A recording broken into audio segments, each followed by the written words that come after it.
Baiklah, kali ini akan kita bahas bagaimana menampilkan data MT khususnya yang telah diekstrak dari tensor impedansi yang merepresentasikan gambaran umum resistivitas medium bawah permukaan.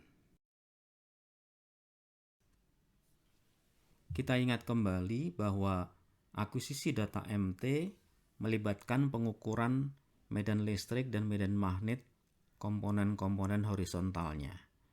Nah, khusus untuk medan magnet biasanya dilengkapi dengan komponen vertikal. Datanya kemudian disimpan dalam bentuk deret waktu.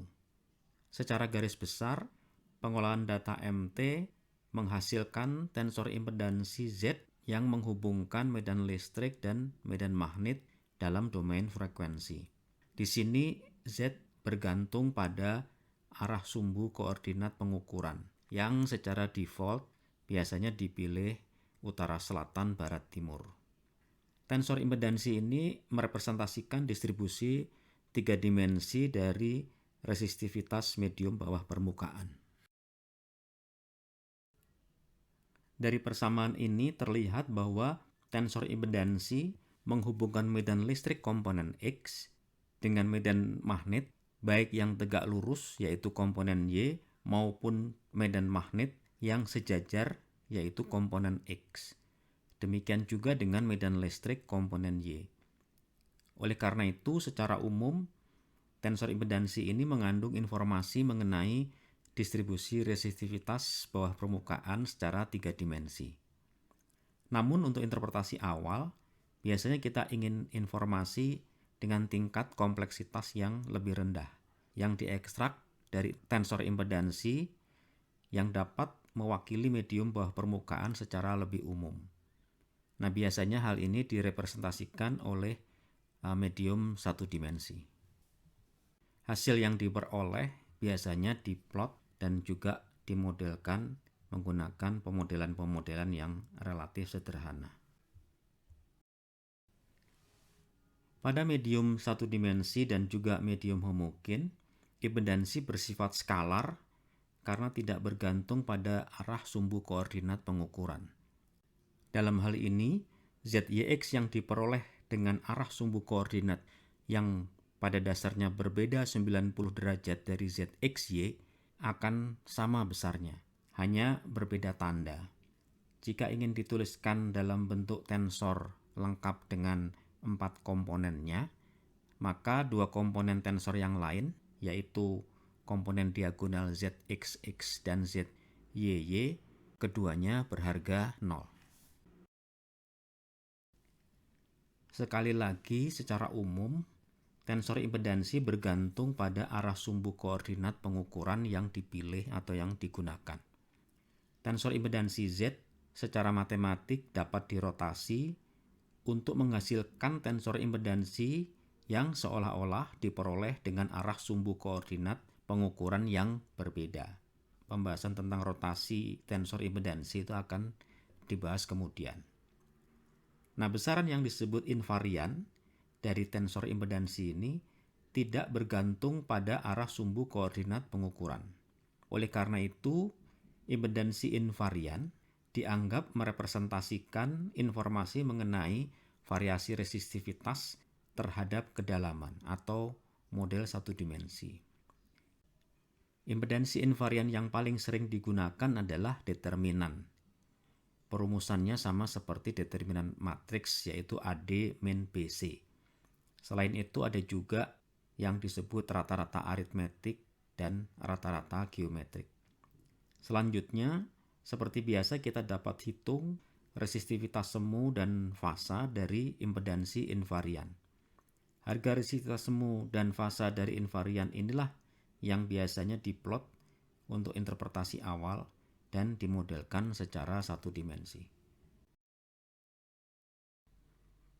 Jika kita punya beberapa titik sounding yang terdistribusi pada suatu lintasan atau suatu profil, maka kita bisa memplot harga resistivitas semu dan juga fasa pada posisi titik-titik soundingnya dan periode kita buat sebagai sumbu vertikal. Konturnya dapat menggambarkan secara kualitatif distribusi resistivitas secara lateral maupun vertikal. Karena yang diplot adalah harga resistivitas semu, bukan resistivitas medium yang sebenarnya, karena memang belum dimodelkan, dan sumbu vertikalnya adalah periode, bukan kedalaman, maka penampang seperti ini sering disebut juga sebagai pseudo section.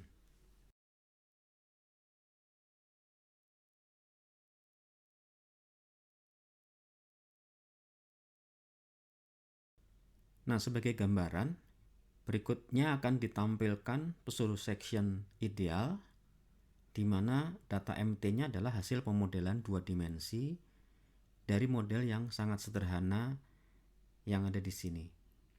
Lapisan pertama 100 ohmmeter dan lapisan kedua 1000 ohmmeter lebih resistif dengan ketebalan yang meningkat dari setengah kilometer di sebelah kiri profil sampai 6 km di sebelah kanan.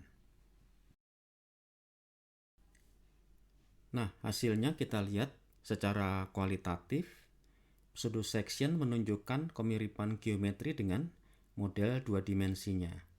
Namun harga resistivitas semu yang tergambar di sini, terutama untuk yang bagian resistif, tidak terlalu dekat dengan harga resistivitas medium yang sebenarnya. Hanya sekitar 300 ohmmeter dari yang seharusnya 1000 ohmmeter. Pseudo section fasa juga hanya menunjukkan adanya zona transisi berupa fasa yang besarnya 30 derajat, sementara lapisan yang di atas dan di bawah masing-masing menunjukkan fasa 45 derajat. Dengan cara yang sama, kita juga dapat membuat peta resistivitas semu. Dan yang diplot adalah harga resistivitas semu pada periode yang sama untuk satu peta yang sama.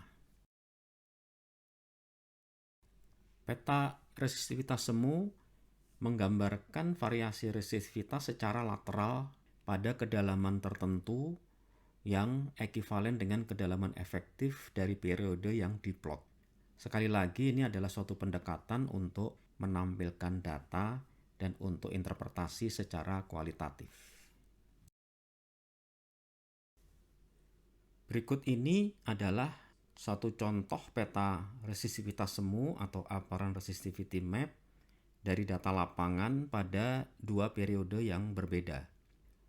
Secara kualitatif kita bisa lihat ada semacam kelurusan dalam arah barat laut tenggara gitu ya, dari zona resistivitas rendah yang relatif konsisten dari satu periode pendek dan juga pada periode yang lebih panjang.